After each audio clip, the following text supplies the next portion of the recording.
بیٹھ جائیے تو بیٹھے ٹیکسی پہ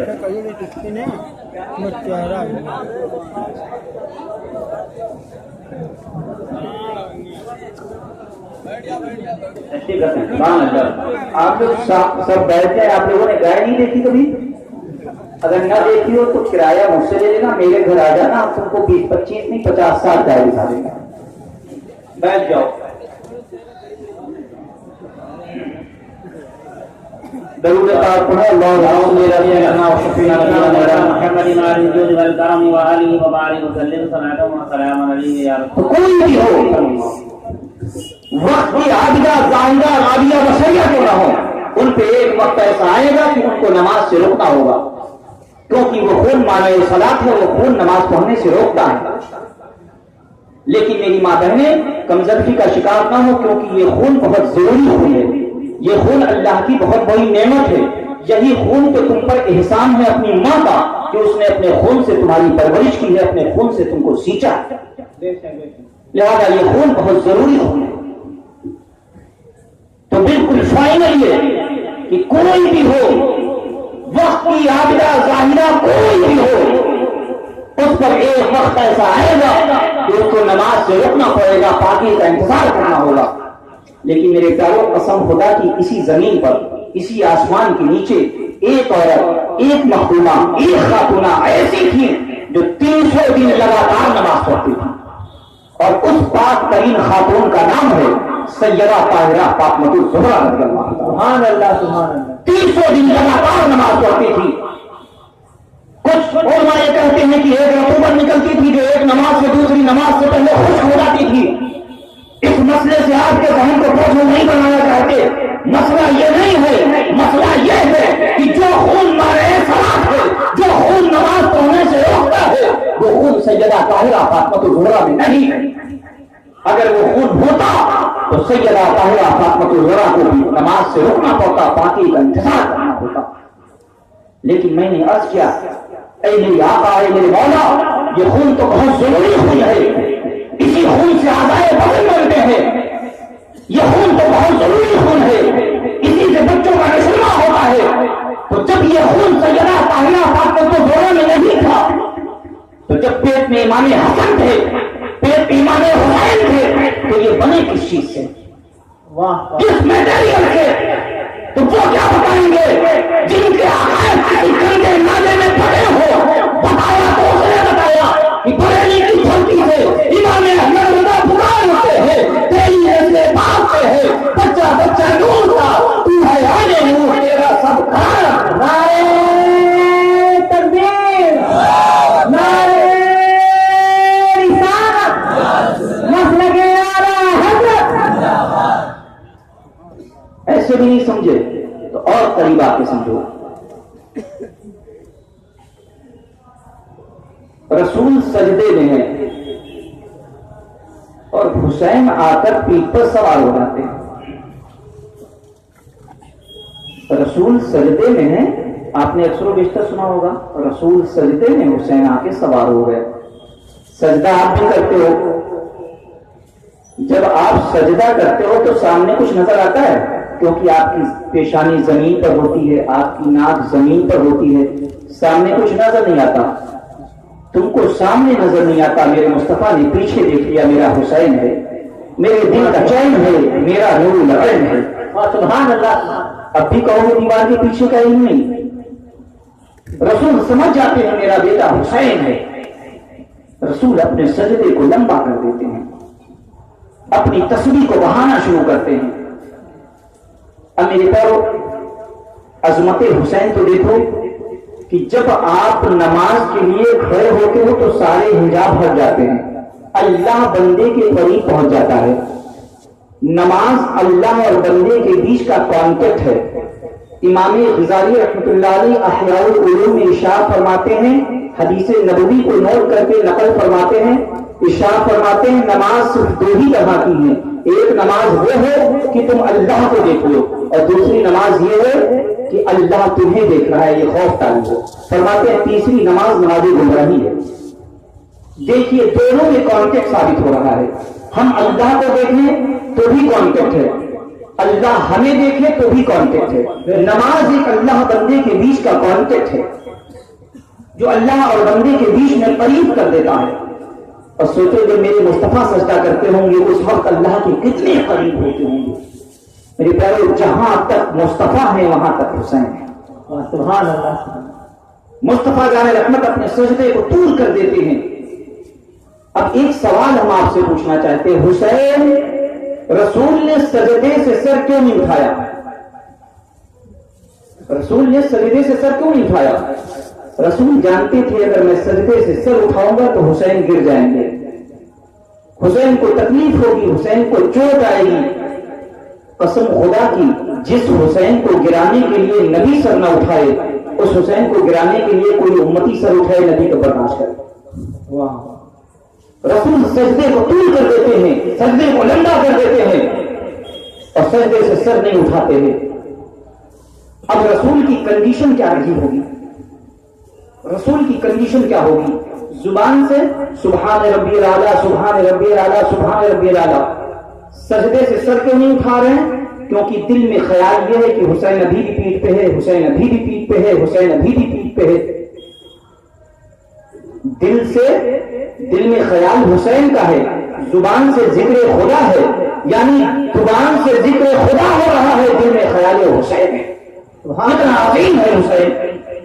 میرے پیارو اب آپ سے میں پوچھنا چاہتا ہوں, نبی سجدے میں ہے, امتی خیال میں ہے.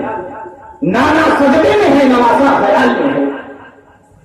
محمد سجدے میں ہے, حسین خیال میں ہے. میرے پیارو جب امتی کے خیال سے نبی کی نماز خراب نہیں ہو رہی ہے تو نبی کے خیال سے امتی کی نماز کیسے خراب ہو جائے گی؟ وہ تمہاری نمازیں ہوں گی. کوئی یہ کہتا ہے کہ معاذ اللہ پہلے بڑھے کا خیال آ جائے تو نماز ہو گئی, مصطفیٰ کا خیال آئے تو نماز نہ ہو. میرے پیاروں میں کہتا ہوں ان سے جھگڑنے کی ضرورت نہیں, ان سے کچھ مت کہو بلکہ صرف ان سے اتنا کہہ دو کہ تمہاری نمازیں تم کو مبارک ہو جس میں بیل و بڑھے کا خیال آتا ہے, میری نمازیں مجھ کو مبارک جس میں مصطفیٰ کا خیال آتا ہے. پیارے مصطفیٰ صلی اللہ تعالی علیہ وسلم سجدے سے سر نہیں اٹھاتے ہیں. اب ایک نمازی میں بتاؤں, نمازی کا نام نہیں لیں گے, نمازی کا نام آپ بتائیں. ایک بے تکا تیر چبھ گیا, چھوا جاتا ہے تو ٹیس ہوتی ہے, چبھن ہوتی ہے. تجربے کاروں نے کہا کہ نماز میں جانے کو کھینچ لینا, اس کو احساس بھی نہیں ہوگا. نمازی کا نام سمجھ گئے؟ تاریخ گواہ ہے حضرت علی نماز میں گئے, تیر کو کھینچ لیا گیا, حضرت علی کو خبر تک نہیں ہوئی. جب حضرت علی کی نماز ایسی تھی تو نبی کی نماز کیسی ہوگا؟ اب اپنا عقیدہ بتاؤ, کیا تمہارا نبی دنیا داری کرے گا نماز میں؟ اپنا عقیدہ بتاؤ, کیا تمہارا نبی نماز میں دنیا کا خیال کرے گا؟ دنیا سے محبت, دنیا کی یاد, دنیا سے رغبت میرے پیاروں نہیں کرے گا. لیکن حسین کا تو کیا, حسین سے محبت بھی کی, حسین کا خیال بھی آیا.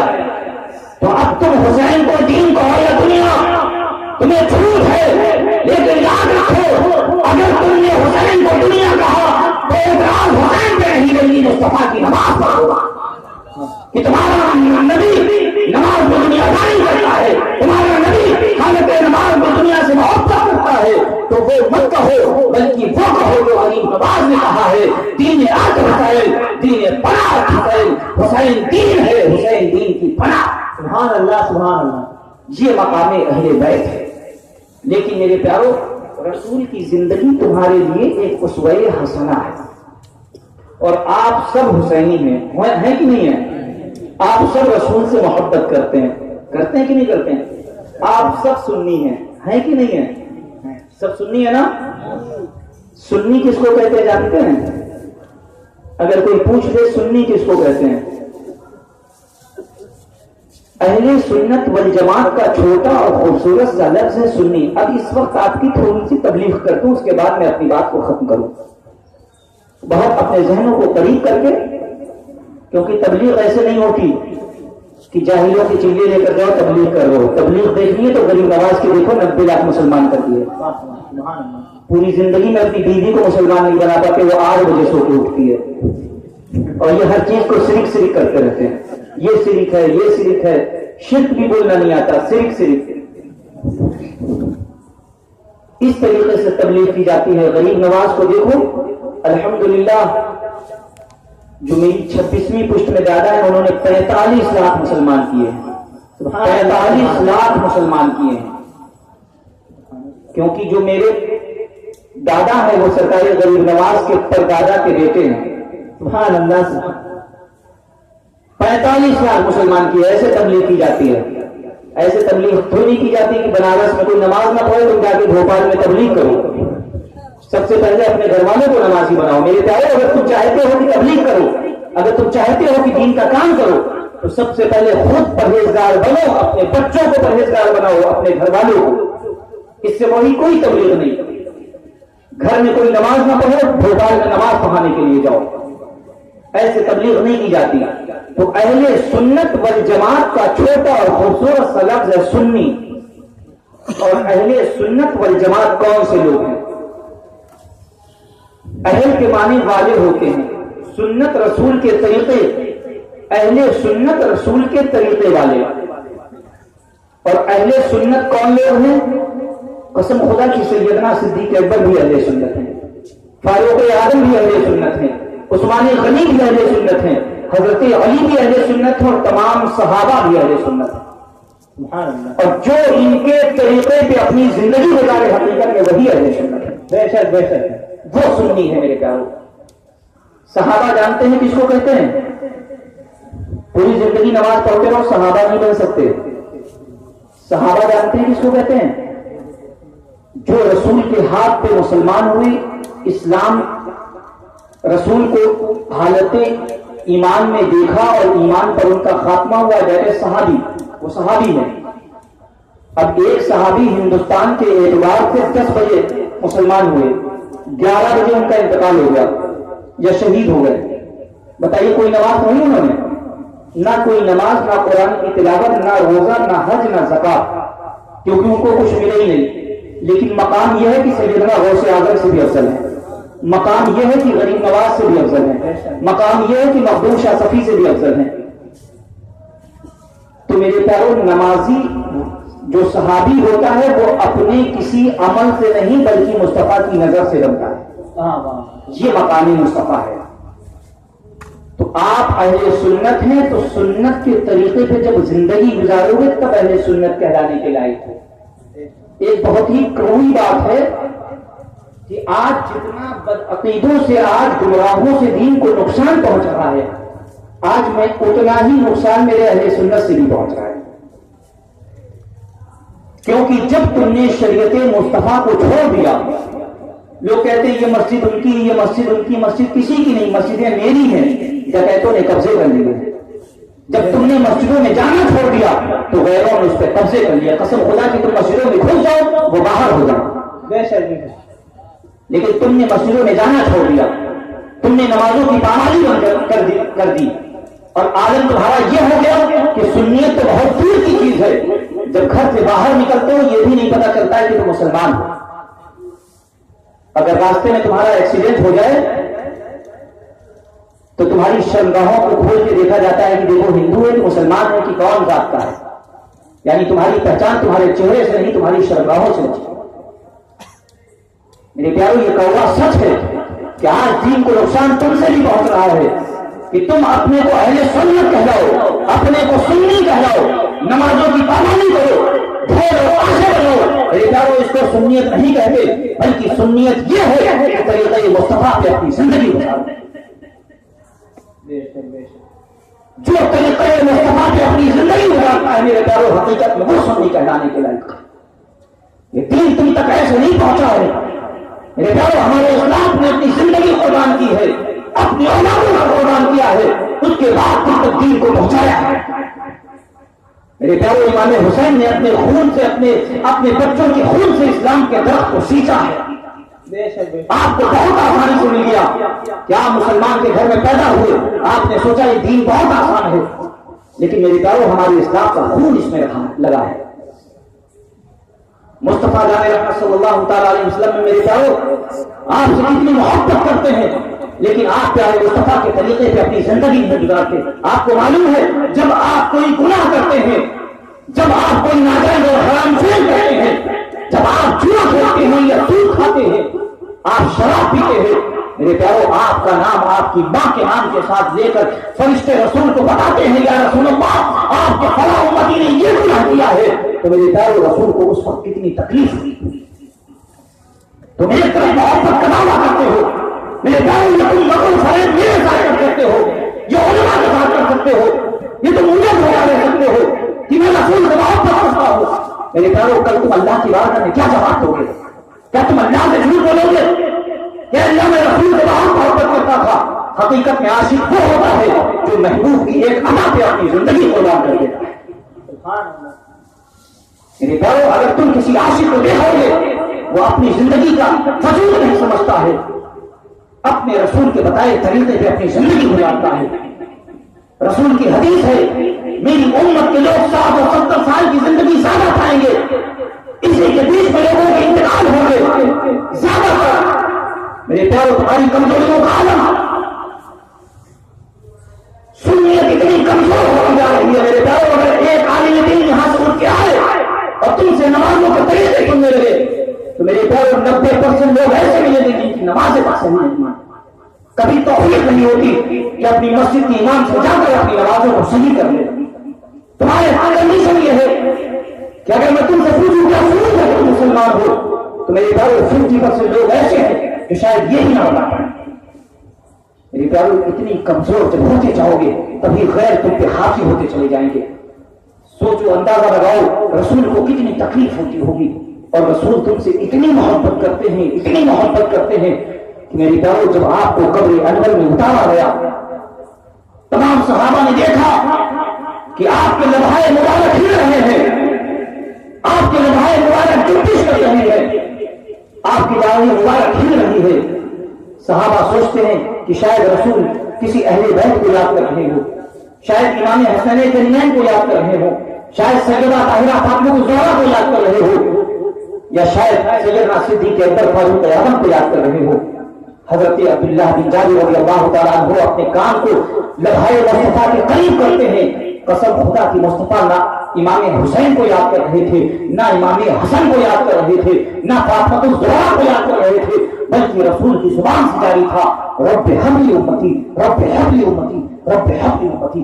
اے اللہ میری گنہگار امت کو بخش دے، اے اللہ میری گنہگار امت کو بخش دے. میرے پیارو اگر تم محبت کی انتہا جاننا چاہتے ہو، میں نے زمین سے آسمان سے ہر چیز سے پوچھا کہ محبت کیا ہے، کوئی بھی تسلی بخش جواب نہ دے سکا. تاریخ میرا ہاتھ پکڑ کر 1450 سال پیچھے لے جاتی ہے. میں نے دیکھا ایک عظیم شخصیت اللہ کی بارگاہ میں سرکار ہے، اے اللہ میری گنہگار امت کو بخش دے، اے اللہ میری گنہگار امت کو بخش دے. میرے پیارو یہ محبت ہے. رسول تم سے اتنی محبت کرتے ہیں، اتنی محبت کرتے ہیں، میرے پیارو کائنات میں تم سے کوئی محبت نہیں کر سکتا. اتنی محبت کرتے ہیں. آپ جانتے ہیں رسول کی بارگاہ میں کوئی فرشتہ بغیر اجازت کے حاضر نہیں ہو سکتا تھا. حضرت جبریل رسول کی بارگاہ میں بیٹھے تھے، حضرت ملک الموت علیہ السلام تشریف لاتے ہیں، حضرت اسرائیل تشریف لاتے ہیں، دروازے پہ کھڑے ہو جاتے ہیں، دستک بھی نہیں دیتے کیونکہ کسی فرشتے کو حکم نہیں تھا کہ بغیر اجازت کے اندر داخل ہو جاؤ، یہاں تک کہ دستک بھی مت دینا. مصطفیٰ کو تکلیف ہوگی جب میرے مصطفیٰ تم پر توجہ فرمائیں گے، تم کو اندر بلا لیں گے. میرے پیارو حضرت سیدنا اسرائیل علیہ السلام کھڑے ہو جاتے ہیں، مصطفیٰ رحمت صلی اللہ تعالیٰ علیہ وسلم اپنی توجہ فرماتے ہیں. دیکھا ملک الموت علیہ السلام دروازے پہ کھڑے ہیں، رسول بلا لیتے ہیں، حضرت ملک الموت علیہ السلام تشریف لاتے ہیں، ارشاد فرماتے ہیں یا رسول اللہ دائرۂ فانی کا وقت ختم ہو گیا ہے، اللہ دیدار کا مشتاق ہے. اے اللہ کے پیارے رسول دنیا کا وقت ظاہری ختم ہو چکا ہے، آپ کو اللہ کی بارگاہ میں حاضر ہونا ہے. مصطفیٰ جان رحمت سمجھ جاتے ہیں کہ اس دنیا کا ظاہری وقت میرا ختم ہو گیا ہے. پیارے رسول لیٹ جاتے ہیں، حضرت اسرائیل آپ کی روح مقدس کو نکالتے ہیں. آپ کو بتانا یہ چاہتا ہوں کہ رسول آپ سے کتنی محبت کرتے ہیں. حضرت اسرائیل آپ کی روح مقدسہ کو نکالتے ہیں. رسول فرماتے ہیں اسرائیل ہاتھ روکو اور مجھے بتاؤ کیا اتنی ہی تکلیف میرے ہر امتی کو ہوگی؟ میرے پیارو حضرت اسرائیل فرماتے ہیں یا رسول اللہ نہیں، آپ کے امتیوں کو پیٹ پناہ تکلیف ہوگی، اتنی ہوگی کہ اگر انہیں 100 سال کے بعد زندہ کیا جائے تو موت کے وقت کی روح نکالنے کی جو تکلیف ہوگی وہ واقعی ہوگی.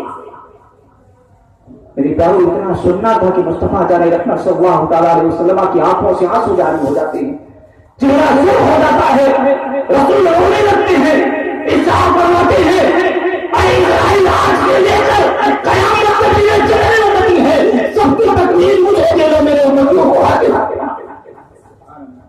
یہ میرے پیارو محبت کی انتہا ہے. رسول تم سے اتنی محبت فرمائے، آقا اپنے غلاموں سے اتنی محبت کریں، اور میرے پیارو تم نمازوں کی پامانی کرو، شریعت کی پامانی کرو، شریعت کا مذاق بناؤ. آج یہ طریقہ ہمارے مسلمانوں میں اور ہے کہ اپنی داڑھیوں میں ڈیزائن بناتے ہیں. یہ یہود اور نصارہ کا طریقہ تھا. سب سے پہلے امریکہ نے اس کی شروعات کی اور مصطفیٰ جان رحمت کی سنت کا مذاق بنایا اور داڑھیوں میں ڈیزائن بنوائی. آج مسلمان اسی کا شکار ہو گیا اور سنت مصطفیٰ کا مذاق بنا گیا. میرے پیارو ڈھونڈ مرنے کا مقام ہے کہ مصطفیٰ تم سے اتنی محبت کرے اور تم پیارے رسول سے بس اتنی محبت کرتے ہو کہ صرف دعوے کرو، نعرے لگاؤ، لیکن اپنی زندگی شریعت کے موافق نہ گزار پاؤ. میرے پیارو کتنے شرم کی بات ہے. کیا رسول سے اچھا کسی کا گھرانہ تھا؟ کیا رسول سے اچھا کسی کا لباس تھا؟ کیا رسول سے اچھا کسی کا طریقہ تھا؟ کیا رسول سے اچھی کسی کا لباس یا کسی کا فرمان تھا؟ جو تم نے رسول کے طریقوں کو چھوڑ دیا، رسول کے لباس کو چھوڑ دیا، تم نے اہل بیت کے طریقے کو چھوڑ کر یہود اور نصارہ کے طریقے اپنا لیے، تم نے یہودیوں کے لباس اختیار کر لیے اور دعویٰ یہ کر کے ہو کہ میں خدا نے مصطفیٰ ہوں، میں رسول کا غلام ہوں.